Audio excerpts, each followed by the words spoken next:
Wesh famille, bien ou quoi? En tout cas, moi, ça va bien par la grâce de Dieu. Alors, la question du jour, parce que je réponds souvent à des questions. Pour les autres trucs, ça va venir petit à petit. Vous voyez ce que je veux dire ou pas? Je vous laisse avec le jingle, et puis on se retrouve après.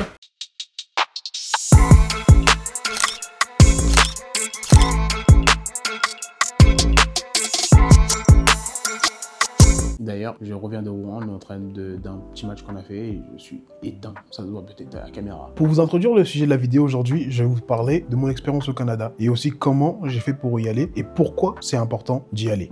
Alors, commençons avec le comment aller au Canada. C'est simple et en même temps c'est pas simple. Il faut déjà parler à un cégep ou à une université. Si t'es un étudiant sportif, après si t'es un étudiant comme ça, les gars, force à vous. Moi je parlais plutôt des étudiants sportifs, c'est ce que je connais le mieux, c'est ce que j'ai été. Il faut avoir une lettre d'acceptation. Il faut rentrer ces informations dans l'école dans laquelle on veut aller et parler avec les coachs pour que les coachs puissent vous diriger vers les bonnes filières.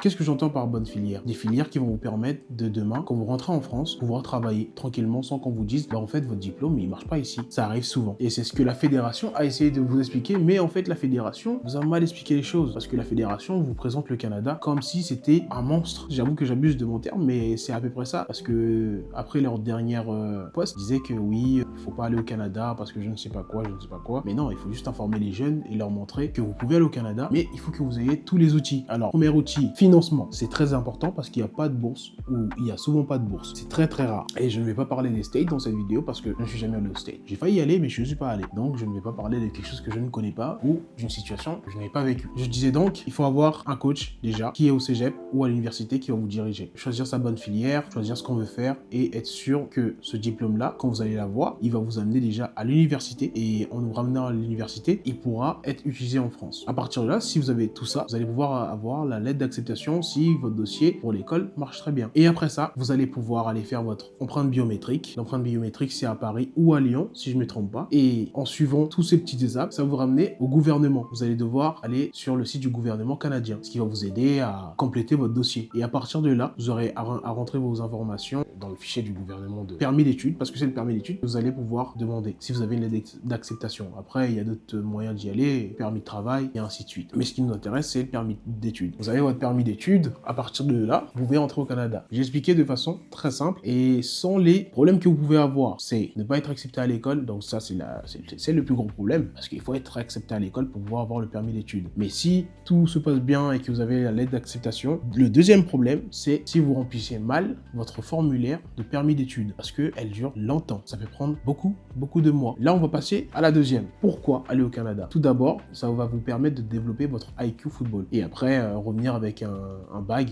c'est-à-dire un sac, c'est un terme qu'on utilise au football, mais un bag qui va vous permettre de peut-être potentiellement coacher ou avoir un visuel sur le football plus approfondi que vous aurez pu avoir en France. Après, il y a des coachs ici en France qui peuvent vous donner ça aussi.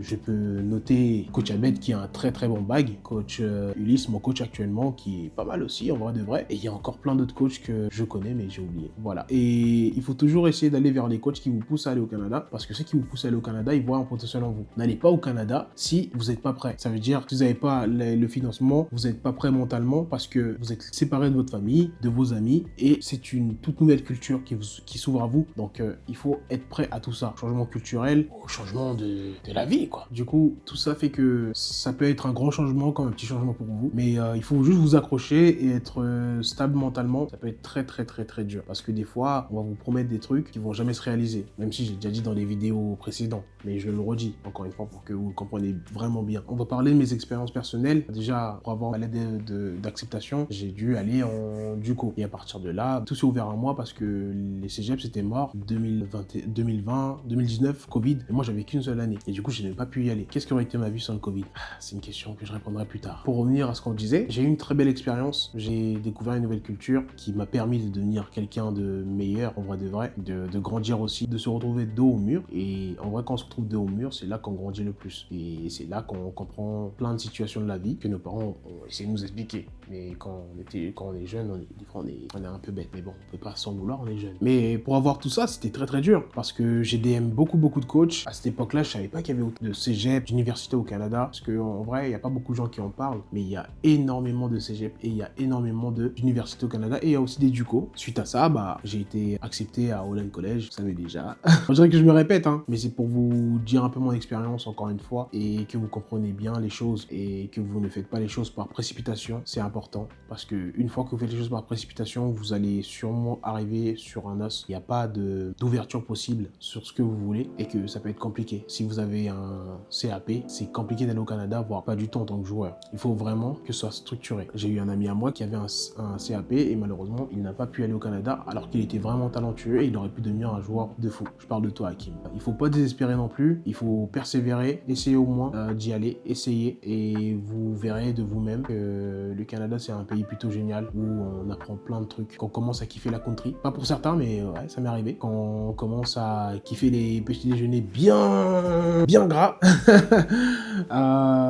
c'est un autre monde et je vous le souhaite à tous. Le conseil que je vous donnerais pour partir au Canada, c'est de discuter avec un coach qui est ouvert à la discussion et qui ne vous pousse pas à ne pas y aller. Parce que c'est ça le problème aussi, c'est qu'il y a des coachs qui vont vous pousser à ne pas y aller et qui vont vous dire oui, n'y va pas parce qu'il y a tel problème, mais ils vont pas vous dire voici ce qu'il y a de bien aussi là-dedans et comment vous pouvez réparer ces problèmes qu'il a cités. Parce qu'ils vont souvent parler du financement, mais si vous avez, on va dire, 18-19 ans ou peut-être 22 et vous travaillez pendant tout un été, en vrai j'abuse tout un été, mais toute une année pour mettre de l'argent de côté ou alors être aidé par ses parents, c'est pas un péché. Si vous avez des parents qui peuvent vous aider à partir au Canada, faites-le les gars. Franchement, ça peut vraiment vous aider. C'est le conseil que je vous donnerais, d'en parler à vos parents, de discuter avec eux et essayer de trouver une solution si vous voulez vraiment partir là-bas.